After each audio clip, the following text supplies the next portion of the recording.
She's been this sort of light in the world this year. She's brought so many people together. Thank you for writing music that expresses feelings nobody else can express. It's more of like a community too. It's not even just her. It just made me feel like I wasn't alone and I wasn't crazy for feeling the way that I was feeling. We grew up together. We all went through the same things together. It's a massive stadium and it feels like you're with her one-on-one. Friendship bracelets are a huge part of the Eras Tour. These bracelets are so important. Exchanging special handmade friendship bracelets. It all goes back to Taylor's song, You're on Your Own Kid.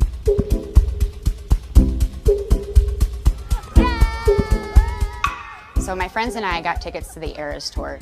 We had about 200 bracelets made. We just couldn't stop. We really just had a good time doing it.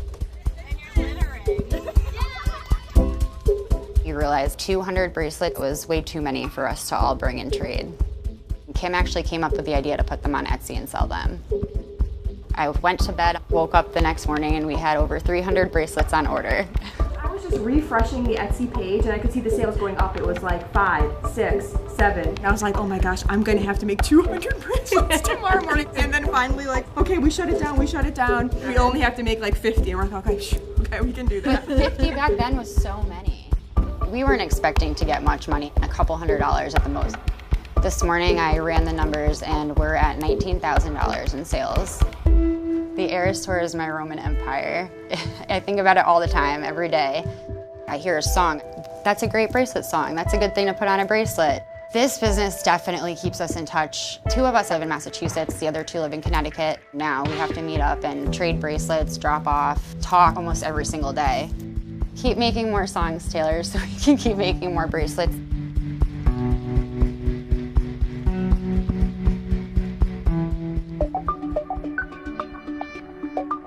I went to the Reputation tour. I was right next to a security guard. So we struck up a conversation and he told me about the gig that he has. A couple years later, I found some free time, so I picked up that job, ultimately to try and work a Taylor Swift concert. During a sold-out show, security guard and self-proclaimed Swiftie Calvin Dinker was working on the floor. I worked kind of right along the edge of her stage. After night 1, I made little pieces of paper that asked the audience if they could take photos of me with Taylor Swift in the background and text it to me.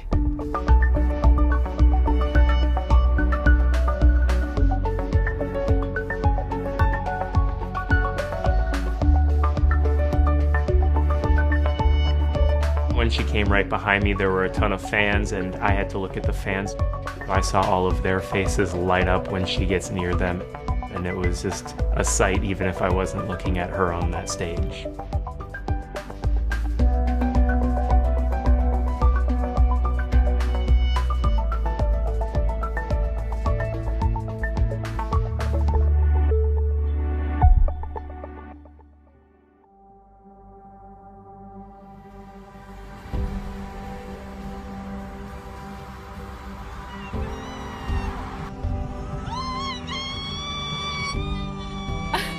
So I think the squeal is Mom. They had me kneel up on the stage and I see Taylor Swift just coming toward me. This has become a special moment every night at the Eras Tour. Each night Swift picks a young fan to give that hat to during the song 22.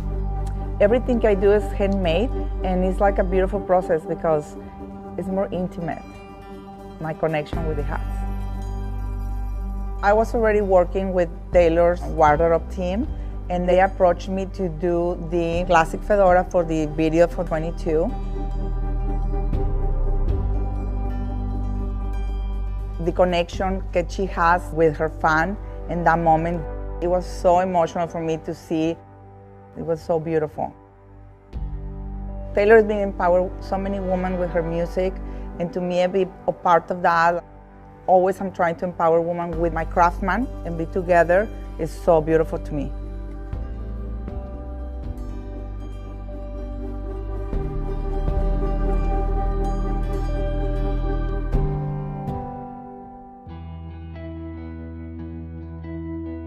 I always knew from like the moment I wanted to propose, I wanted to do it at a Taylor Swift concert. I just never thought it would happen. You know, I was like, what are the logistics of that? How long am I willing to wait? It's a once in a lifetime type of thing. I was like, okay, I've got to figure out how to go in with the ring. One, I need to see where exactly in the lyrics I have to kneel down to, you know, nail it. All I could think of is, what is the line I need to go down on one knee on?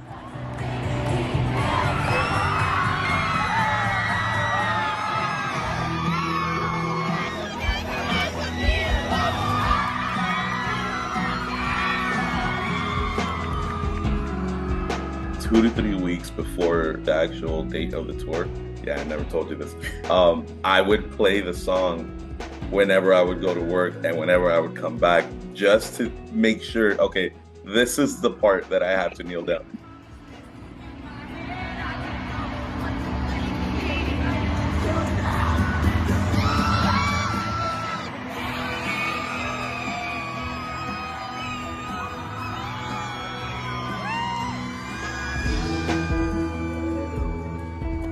We got so many different angles of the proposal. I have some of them saved as like Swiftie section 326. I mean, I've never seen so much brightness and glitter around all in one spot. I've never been a part of such a supportive community like that. I just knew that when I proposed to Nick, I needed Taylor to be a part of it because she's been such a momentous, impactful person for Nick his whole life. And as much as I love her too, it just felt like this is something I want Nick to remember forever. I want everything he loves to be a part of the experience for him.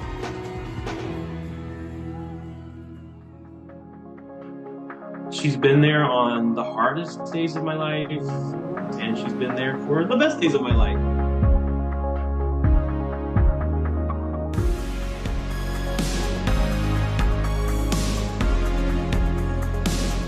For her to be able to successfully relate to so many people in the way that she has, it's amazing.